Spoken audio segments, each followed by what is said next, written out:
Welcome to Marvel Source. I'm Bifna, and today we're continuing the adventure of Deadpool and his rampage as he goes through new villains and heroes in the second issue of Deadpool Kills Marvel Universe. Last issue, he took down the likes of Psycho Man and the Fantastic Four. Where else can he go from here? Well, let's find out. Trish Tilby starts us off in a newscast talking about some of the previous kills that Deadpool has gone through off-screen, including Ghost Rider in this one, as well as Doctor Doom, which seems to be a wild kill to get out of the way early on off-screen, and then Howard the Duck as a nice festive goose. Going on to tell us about the Fantastic Four dying, which we saw last issue, and some of the Avengers, there's a lot of them, so it takes a while to get through the list, and some X-Men at this point too, and she has a bit of a breakdown. She starts to reminisce about Hank.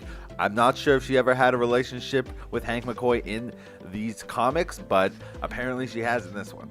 And in the background, you see the crowd of people looking up into the sky. They're not paying attention to any sort of TV. That's just some exposition. These guys are watching something happen right in front of them. Witnessing this ongoing battle between Spider-Man and Deadpool in the middle of what I could assume is downtown New York. Looks like Deadpool's got a couple of cuts in on Peter early on, but he's also holding up well for a guy with a knife. Couple of cuts isn't so bad. Deadpool and Spider-Man are kind of on a friend level though in some comics, where when Peter wasn't around at one point, Deadpool stepped in to take up some of his roles while he was on hiatus, just as like, hey, I'm your friend, I'll look after this for you while you're out. But in this issue, Deadpool doesn't care about any of that. He's in the mood to take out Spider-Man. Spider-Man swinging through this concrete jungle as Deadpool holds on to his leg, giving him the slip and sending Deadpool falling towards the crowd below, landing on one of the most randomly placed cop cars in the entire Marvel Universe, taking a huge amount of damage with that hit, but as we know from last issue, that's not permanent.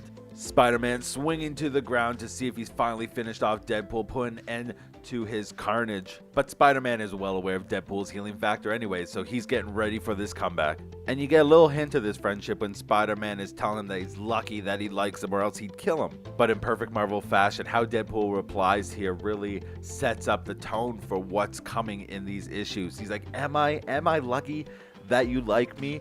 Do you think they would let you break character even if you wanted to? It has that air of fourth wall break, and he's talking about someone outside of this world, someone who is more in control of Spider-Man's actions than even Spider-Man knows about. But Spider-Man's all up in his face. He doesn't know what Deadpool's talking about, telling him that you stole the merc with a mouth routine from me, which I don't get. I don't think Spider-Man was ever a merc with a mouth. He has definitely an attitude to him, but he was never a mercenary. And Deadpool very calmly is like, you're right, I'm not going to cut you. And just like that, Deadpool toasts Spider-Man, going on about the, hey, you know what those better psychopaths should have tried? A gun.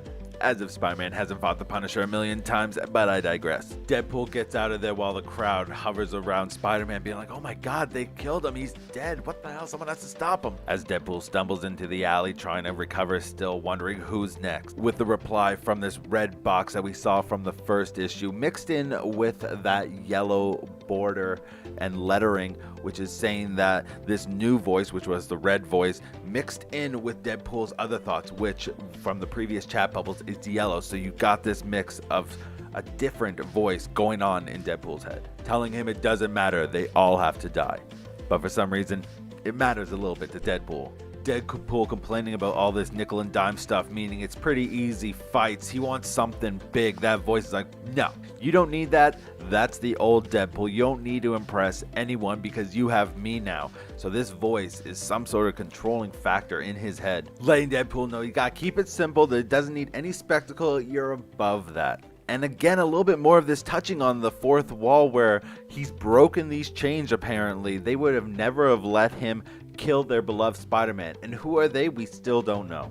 Switching over to the Avengers headquarters now, we get a small group of Avengers collecting here, trying to figure out what to do with Deadpool. They don't even have half their roster on this meeting because Deadpool has killed most of them. Luke Cage goes on to say that he's killed Black Panther, he's killed Tigra, and he's killed Iron Fist. With Captain America, try to reassure him, it's like, we don't hide, we got to do something about Deadpool. I know we lost a lot of people because they're aware at this point that Spider-Man is dead. They got to figure out what to do with Deadpool. Wolverine laying it out, saying they gotta kill him or they're gonna be killed by him, with Luke Cage saying how he killed Danny Rand, which is Iron Fist, one of Luke Cage's good friends, with Hawkeye agreeing them as much, saying that he does have to die. But then all of a sudden Jarvis comes through the door yelling that Dr. Pym is missing. Hank Pym was in his lab all day, but now Jarvis can't seem to find him, going on about a concern that his Pym particles are depleted and they're nowhere to be found. Wolverine putting 2 and 2 together, he's like, Pym particles? Starts sniffing the air, he's like, I know who Deadpool's next targets are. Us, he says, as this light is forming on the center of the table, which looks like a pile of ammunition. You see Hank Pym's lifeless body on the light above this stack, as well as Captain America giving a warning, but before it could get out, and that explosion seemed to have did a good amount of damage on everyone that was right there at that table. You see Iron Man's mask here, Tony Stark's done, you see Captain America's shield to the right, but also that adamantium skeleton of Wolverine. You can tell it's Wolverine by the claws coming out of his hand there, but they just got annihilated. Deadpool strolling through the aftermath of that explosion, carrying around Hank Pym's Ant-Man helmet. As he surveys the damage from the rubble, there is one person still alive. It's Luke Cage. He's coming out from underneath the debris. He is a pretty indestructible person for the most part, unbreakable skin. He would have been one of the many that could have survived this. But Deadpool is obviously ready for this. He knew that there was going to be 1 or 2 that survived, and he had an extra plan for that. He's saying, how you guys drink a lot of coffee, I might have shrunk down a couple of extra bombs to put in that coffee for you. As he aims the helmet at Luke Cage, all we get is this smoke leaving his face. Those bombs just went off inside him. And with Luke Cage down, there's only one left to go. Like I was saying, there's only a couple people that could survive it. The other one is Thor, who is still up and running, winding up Mjolnir and just tossing it at Deadpool. And this fight is very interesting. It goes back to the dawn of comics when people would theorize who would win against who. Batman versus Superman, Iron Man versus Captain America. There's always that one-on-one that people just want to see who would win in this fight. And when it comes to Thor and Deadpool, this is an interesting fight because Deadpool does have his healing factor, but Thor is a god. He survived those explosions. He has Mjolnir. How does Deadpool deal with someone like this? And Deadpool is asking the same questions that comic readers would be asking in this situation, but he has a plan. He still has some Pym particles left, and Mjolnir is flying through the air. Because what's stronger, Thor or the hammer? Using those Pym particles to make Mjolnir huge as it smashes into Thor. Thor may be a god, but he is no match for mythological weapons that parallel his own power, and it was enough to crush him with his own hammer. Thor realizing like this is not how it's supposed to happen as he takes his last breath. And Deadpool going up to taunt him, what can I say, have at thee. And that's another Marvel hero in the bag. Deadpool standing among the carnage he's caused, that mysterious voice asking, are you satisfied? Deadpool being like, should I be? Never. He's sorry that these other heroes just couldn't understand, couldn't see the world that Deadpool has already known about for so long. And this red box going on to tell him that he just didn't have the will to do anything about it until now. Calling these heroes puppets, referencing back to the idea of Deadpool breaking his chains and Spider-Man not being allowed to do something. The mysterious voice reassuring Deadpool that you are being merciful by killing these guys. He just killed the Avengers. That's a huge chunk of people gone. It should be easy from now on out, apparently. Jump forward to Deadpool getting absolutely ripped apart by the Hulk. Arms, legs, heads everywhere. The Hulk just messed him up. Hulk is not pleased that Deadpool killed his friends and his enemies, but that almost seemed a little too easy. Again, with that conversation about who would win, Deadpool versus Hulk, we get to see that where the Hulk could just rip Deadpool apart, but Deadpool obviously has a healing factor. Where does he go from here? Because even looking at the MCU, the Hulk jumped out of a plane in Ragnarok, survived the hit on the ground because he turned into the Hulk, and he said many times, he's like, I've tried to kill myself, but the Hulk just spits out the bullets. Only Hulk gets to kill Hulk's enemies, guys. That's how it works. Leaving Deadpool's body just strewn all out over the desert sand, Hulk retreats up the mountain to a cave where he starts to settle down and relax and come out of his Hulk form a bit.